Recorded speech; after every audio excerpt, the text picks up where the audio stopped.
You understand, of course, you have no choice now. You can't take 4, 6 is far too many. Take 5 for Foodies. All the Foodies check in on KTAR.com every week to find out what guest we're going to have on, what food we're going to serve, what extraordinary dining that we're going to experience. Howard, it's not happening. Instead, it's me. We decided that we were going to have Howard Seftel on because we try to offer you a little variety, and there's nobody that can speak about more restaurants than Howard Seftel, because you've been a dining critic and a food critic for how long at the Republic? Republic, over 13 years and over 20 years total. There are a lot of meals under the belt. Okay, so I think that more than anything, and one of the reasons we invited you on here is to find out what it is that a food critic does, how it works. How often do you eat out during the week? A lot. I would say I eat out more than 200 times a year. There are times where I'll go almost a month straight eating out every single night. You understand, of course, that right now everyone is wondering why my first question wasn't about why it is that you're playing the elderly Lamont Cranston of The Shadow, and no one knows. Right. To be a credible critic, you simply have to be anonymous. I can't have if people knew who I was, restaurant owners, and that's human nature, I would get service that the average person wouldn't get. So the idea is, I sit next to the bathrooms, I get the lousy seats, I get the waiter who's been on for 2 days and doesn't know the menu. I get treated just like everybody else. What's the worst service you've ever gotten anywhere? This is really interesting because I know people get particularly exercised about service. But I'm not a mellow person, but when it comes to eating out, I am very mellow. I am extremely forgiving. People go into restaurants, Pat, with chips on their shoulder, show me. I'm sure you've eaten with these sorts of people. If the server is trying, I'm happy. I'm not going to let Never more than once, though. It drives me crazy, particularly then when they also pick on the busboy. You have an expense limit? Oh, yeah. I have a budget.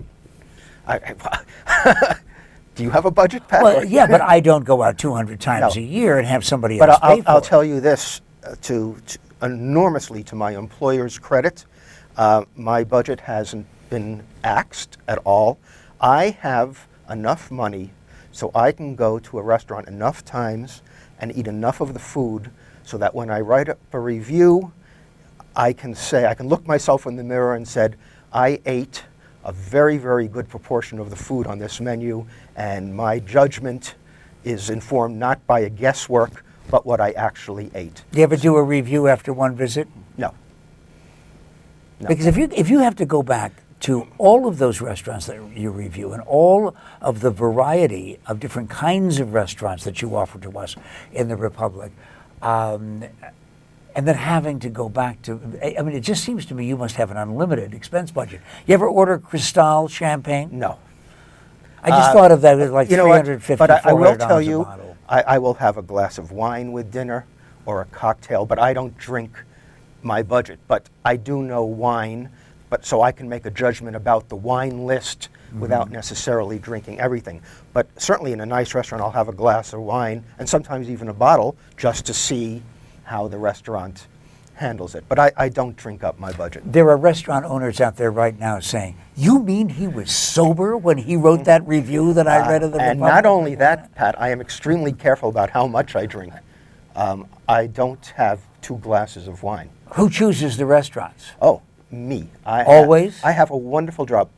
In 20 years, I have never had anybody at the papers I worked at say, I want you to review this restaurant. If they did that, I would no longer work there. But you get invited, I'm sure, by the restaurants innocently who say, oh, Howard Seftel, I'd love to have him try our new place. Oh, I'm aware. I get all sorts of publicity and press releases.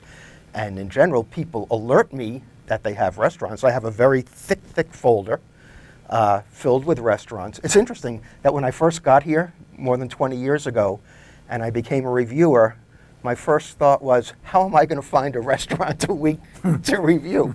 Now, if no new restaurants open for a year, I could do 52 off the top of my head. What does it do to you, though, Howard? Because I think of you as a responsible citizen. What does it do to you to know that a column of yours, a review of yours, can ruin a family restaurant? Well, the honest answer, Pat, is I don't think about it.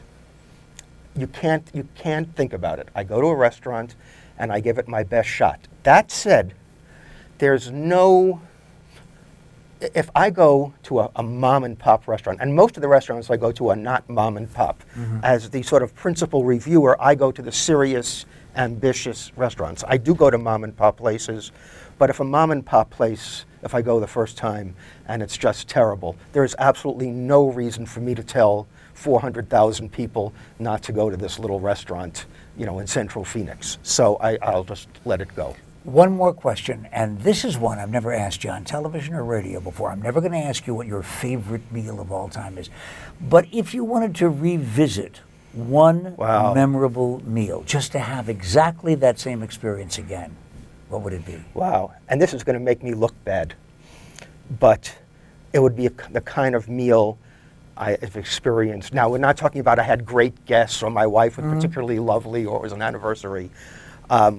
I had a 3-star Michelin meal at Guy Savoy in Paris. We got there at 7:30. We left about 1:15. I thought I had been knighted somehow during the meal. Listen, that doesn't make you look bad. The beard makes you look bad. The beard makes me But not your choice of a restaurant in Paris. Hey, Howard Seftel, you can read him all the time in the Arizona Republic. But you could only kind of see him on Take 5 for Foodies on KTAR.com.